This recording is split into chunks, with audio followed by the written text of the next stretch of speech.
India মুসলমানের উপরে আক্রমণ করতেছে, তবে আমরা এটা সাপোর্ট করি না। আমরা চাই মুসলমানই ইয়াতে হোক, যে যুদ্ধ চালা যাক।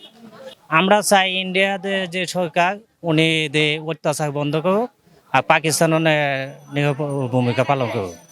আমরা ওটাই চাই। আমাদের বাংলাদেশের মধ্যে তো লোকের অভাব নাই, পার্টির অভাব নাই। তবে